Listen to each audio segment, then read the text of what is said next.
Hello, everyone. Welcome to the latest episode of The Bee's Knees. I'm your host, Maddie. I hope you enjoy today's episode and keep coming back. Today, some of the famous authors and poets of the decade will be featured. The list includes Langston Hughes, Ernest Hemingway, Edna St. Vincent Millay, and F. Scott Fitzgerald. I will be interviewing all four of them in just a moment, so stay tuned. Welcome back. Here with me is Ernest Hemingway, a well-known author. Hello everyone, thank you for having me. It truly is my pleasure. Anyways, let's get to the point. You, Mr. Hemingway, are one of this century's most influential authors. Well, I have written quite a bit, but I wouldn't go as far as to say that. But thank you. Truly, you are amazing, and I, along with many others, love your work. That is why you are here today, to discuss your famous literature. Yes, I have written many things, and I am tremendously happy that people enjoy my work. Let's start with your novel, The Sun Also Rises, which is considered your greatest work. Ah, yes, truly one of my favorites. What would you like to know? First, for those who haven't read your novel, what is it about? Well, my novel is about a group of American and British expatriates who travel from Paris to the Festival of San Fermin to watch the running of bulls and bullfights. Why do you believe this novel is so loved? Well, my book shows that it is okay to enjoy life away from your problems. It is quite relatable and is loved because of this. I agree. That is what made me fall in love with your novel. I'm glad my point has been made. Yes, it has. Anyways, that's all we have time for today, Mr. Hemingway. I am truly sorry we couldn't discuss another one of your novels, such as A Farewell to Arms.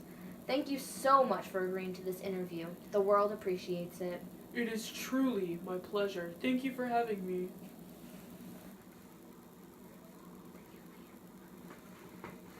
Up next, F. Scott Fitzgerald will be joining us, so stay tuned. Welcome back to The Bee's Knees. In just a moment, F. Scott Fitzgerald will be joining us to discuss his novel, The Great Gatsby. Here he is now, everyone, F. Scott Fitzgerald. Hello everyone, thank you for having me. No, thank you for joining us. Let's get to the point as we don't have much time. Although you have many other novels, such as This Side of Paradise and The Beautiful and Damned, we are here to discuss one of the greatest novels of the decade, The Great Gatsby. Yes, one of my greatest pieces of literature. What would you like to know? Well, tell us what this novel is about. My novel takes place in New York and is the story of Nick Carraway and Jay Gatsby, two men who develop an odd relationship. Gatsby is exposed as a bootlegger. It portrays many things that have become popular and have happened in this decade. Yes, I recall many of the things that happened in that novel, as I am a huge follower of your work, Mr. Fitzgerald. May I ask one more question? Of course, after all, that is what I'm here for. Personally, do you believe your novel has achieved the fame it deserves? Although The Great Gatsby is a very beloved novel, I feel as if it may not receive enough credit. I personally believe it is my greatest accomplishment, and it saddens me that it is not as popular as I expected. Thank you for your honesty, and thank you for joining us, Mr. Fitzgerald. Thank you for inviting me. My, was that exhilarating. I personally love The Great Gatsby and his other pieces of literature. Next we will meet Edna St. Vincent Millay, so stay tuned. Hey, we're back. Introducing Edna St. Vincent Millay, everyone. Hello everyone. I am so glad to be here to share my views and more about my work. Thank you for joining us, Mrs. Millay.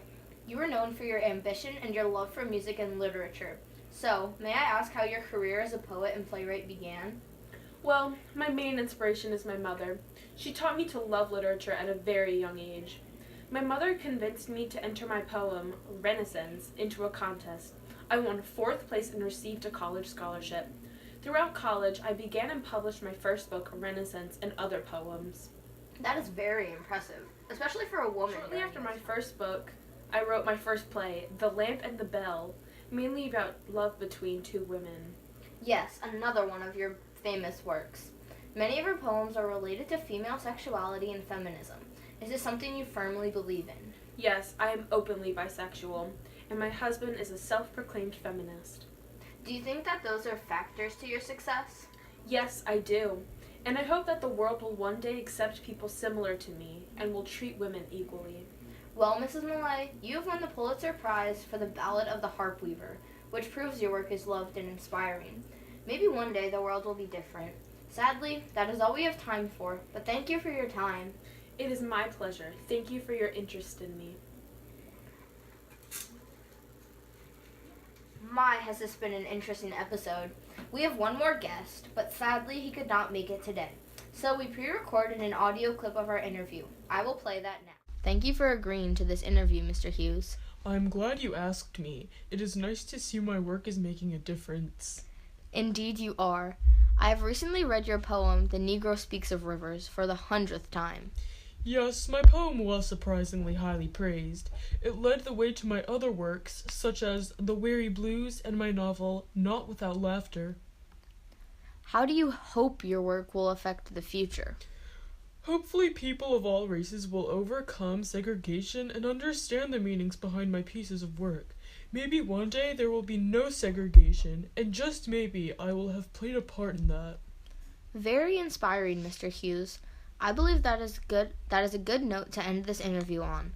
I highly appreciate your agreeing to do this interview. Thank you. I am always glad to discuss my work. Thank you for having me. Well, that is all for this episode of The Bee's Knees. Thank you for sticking around. Tune in next time.